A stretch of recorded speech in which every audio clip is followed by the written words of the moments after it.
Welcome to The Lock Shop with Nielsen and Hustler, powered by Coolbet Canada.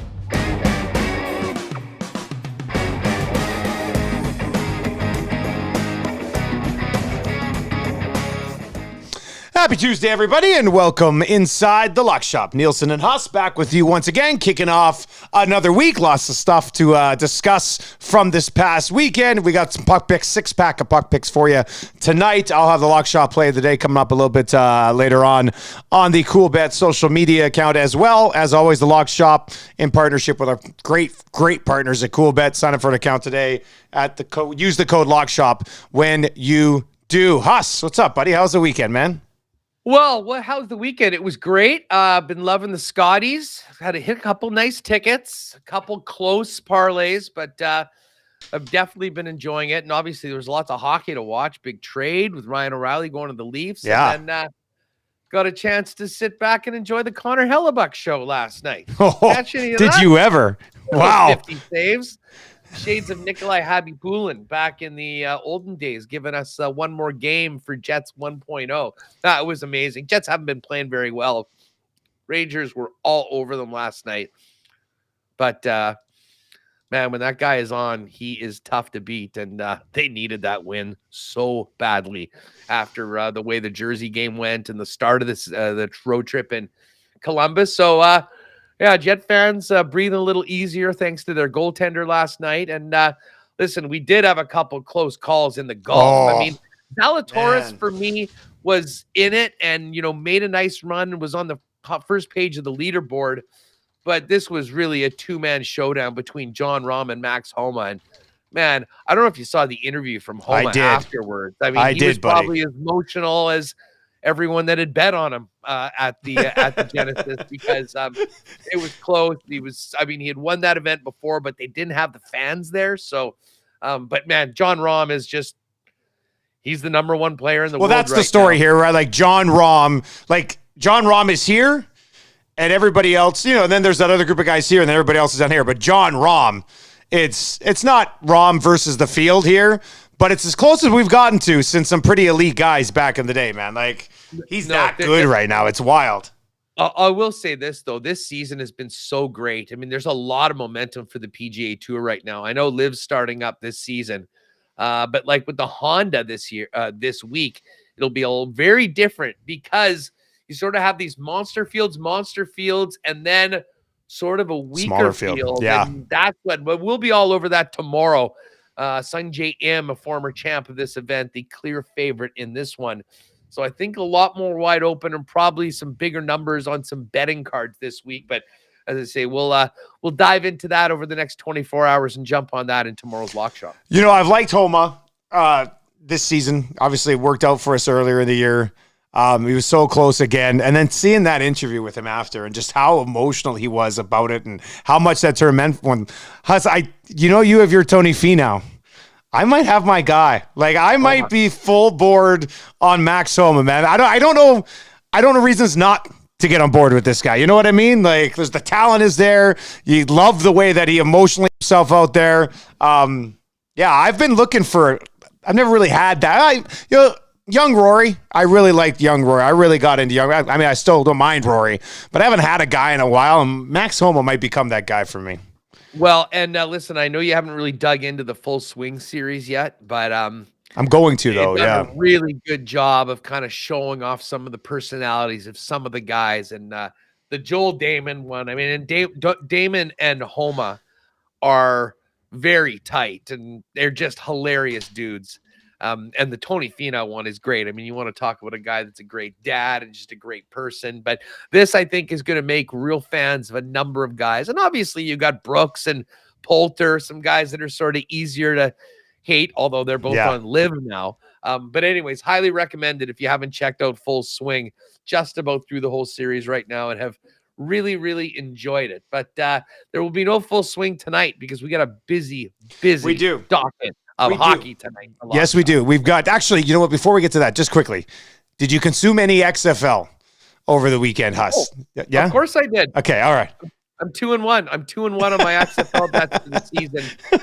The Seattle Dragons blew it for me. And as I said, Friday episode. Hey, Friday episode? XFL Friday episode? Yeah. Absolutely. Okay. Now that we've got one game, we've got one game behind us. But it was interesting to see. I sort of bet on the coaches this week. I mean, obviously without really knowing too much, who are the guys that I had some faith in? Wade Phillips, Bob Stoops, and Jim Haslett did not get it done with Seattle. They had sort of a collapse. There's two teams that had big second half collapses. I'll say this though, man, the rules are wild. I mean, there was a team, the Seattle lost a game where they were up big. Their opponents got a touchdown. With 2 minutes left. For the 3-point convert. And then instead of kicking, went for the 4th and 15, got the ball. That's what they do instead of the onside kicks, and scored another touchdown. So listen, the quality of the football is not what we've been used to watching in the NFL or the CFL. But it's fun. There's some unique rules. I think they're doing a good job with it. And listen, if there's no other football on, we can bet it. I'll watch it. Yeah, and we'll bet it too for sure. So watch for that on Friday. We'll get you into some XFL betting. But like Hus said, we got a 6-pack of picks tonight in the National Hockey League. And Hus, you can lead the way here. I will say I'm going to ride with you on this Toronto Buffalo over 6.5 here. Thought about throwing it on my card as well, but there's enough action tonight. I could find 3 other plays that I do like. But where are you going tonight, buddy? Well, there is. Well, I mean, you mentioned it actually. I was just talking to Dave McCarthy in Buffalo. It's the big game to find out who won the Ryan O'Reilly Tage Thompson trade. Not the O'Reilly St. Louis trade. We're still litigating the Buffalo St. Louis trade. Buffalo is in a situation. I mean, they have got 6 games in hand on the Panthers and on the Islanders right now. But again, they've got a real tough schedule. They've got to make the most of it. I would love to bet Buffalo. They're a plus 149 home underdog. I think I'm just going to ride with the goals, though. I think both of these teams are going to score, and we should get some fireworks tonight in this game. So, it's excuse me. The number, it was, I guess I was looking at a number last night of 106. That must have been in regulation or something like that. Anyways, including OT with the total over 6.5. I think both of these teams score. I'd love to see Buffalo win, but I do like the over as the best bet in that game. And my others, listen, the Washington Capitals are in a desperate situation. Excuse me. They have to win some football from some hockey games. They got smoked in that Stadium Series game on Saturday night, down 4-0. Ended up getting 1 goal to make it look a little bit better. They are at home. They've got the Detroit Red Wings. This is the game they simply have to have. When I got in on it, it was minus 147. They're now at minus 152. And then, excuse me, as I have this coughing fit. I'm sorry. Hurricanes. I could step in here, but I'm seeing you go through your picks. Hurricanes money line. They're way better than St. Louis. St. Louis is depleted. They look great in the Stadium Series. Take the Canes on the puck line. I should have hopped in there sooner. Sorry, but this is so much. Let's go through it. He's gonna be okay. Apologies. He's gonna be okay. All right, so there you go. He's got Washington money line, and Hus is right. They need it, and they've fallen out. Ovi being gone certainly hasn't helped. Carolina minus 1.5, minus 119, and then Toronto Buffalo over 6.5. I got 3 plays tonight. Let's start with Vegas at minus 1.5, and they've been rolling. They've won 5 in a row. 3 of those were by 2 or more. They've scored 24 goals in these last 5 games at the Vegas Golden Knights. And now they get Chicago. Chicago's won 2 in a row. They're just coming off a win against Toronto. This is a letdown spot here for this. This is a back to reality spot for the Chicago Blackhawks. So Vegas on the road tonight, minus 1.5 at minus 114. Minnesota, Los Angeles is a clash of trends right now. This is an interesting one for me because the Los Angeles Kings have hit the over in 7 of 8. Minnesota Wild have hit the under in 8 of 10. So Minnesota Wild have been playing these lower scoring, tight defensive games. The Kings have just been in a free-for-all right now. This game is in Minnesota. Gustafsson starting. He's been excellent for them as of late. So I'm gonna roll with Minnesota's side on this and take the under, which is what they've been playing more of lately. It's at 6.5. So we'll go under at minus 131 there. and the Edmonton Oilers first period.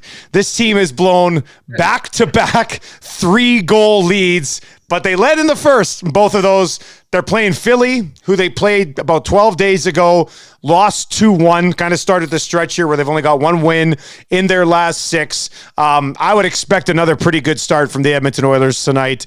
When you lose 5 of 6, and now you get Philly rolling into town, this is before going to play Pittsburgh and then Boston and Toronto. Very important game for them tonight. So I was trying to find some ways to get some value here because, they're a heavy favorite. Getting McDavid, unless you take him over 2.5 points, there's not a ton of value on that anymore.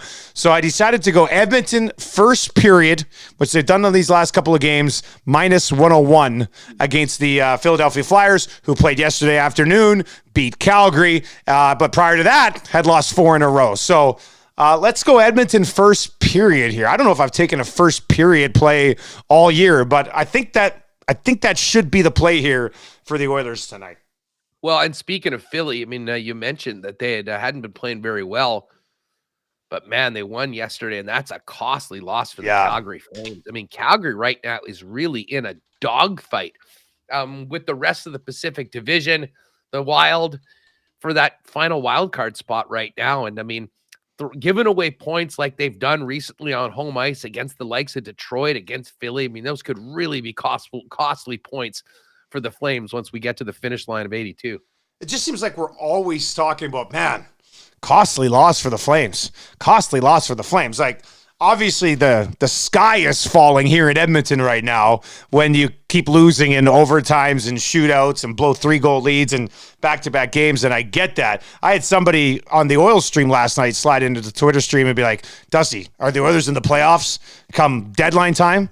And they are, because there's really not much else in the West right now, right, Hus? It's like Calgary trying to hang in there, and then a bunch of teams 5, 6, 7 points back, which is near impossible to overcome at this time of year. Well, I mean, listen, right now, the wild cards are the Oilers at 68 and the Minnesota Wild at 65.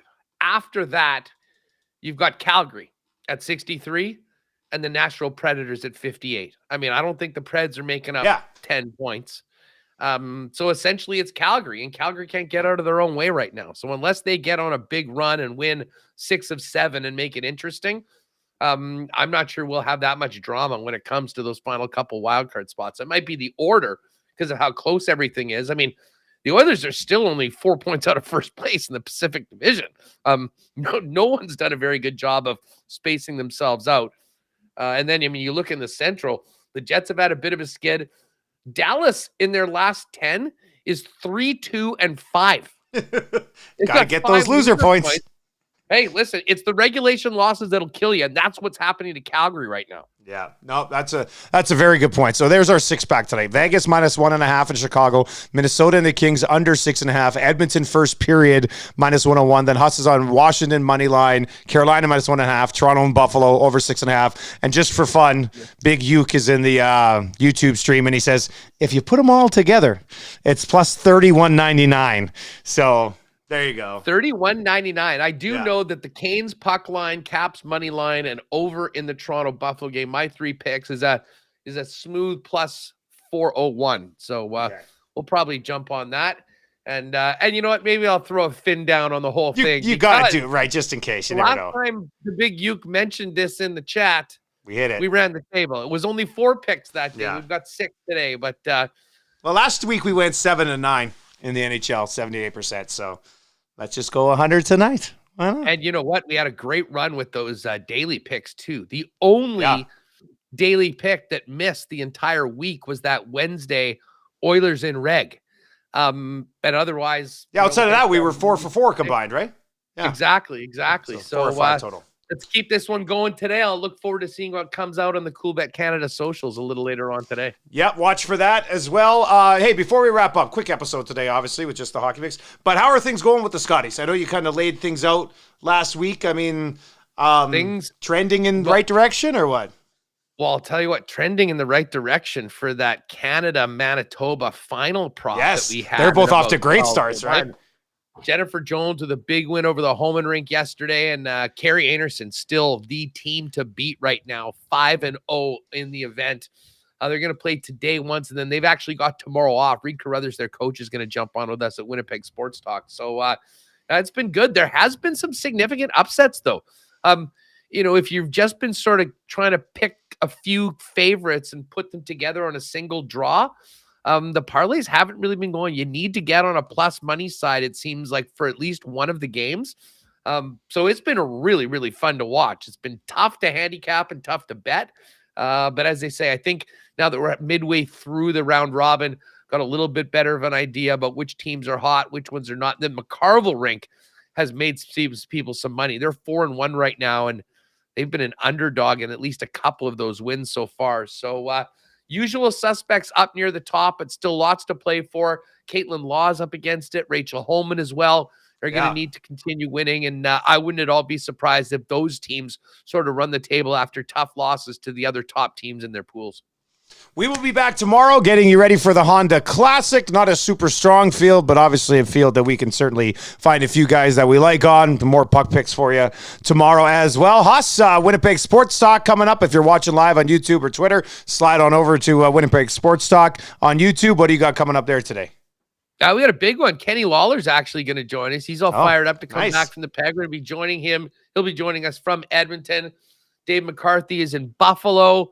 Talk a little bit about, everything going on around the National Hockey League, trade market and whatnot. And Mike McIntyre is going to join us from the Big Apple as the Jets get ready to head to Long Island tomorrow to finish up this road trip. And something tells me we're going to talk a lot about Connor Hellebuck on the program today. Well, have a good one, buddy. We'll talk to you tomorrow. Thanks, Dusty.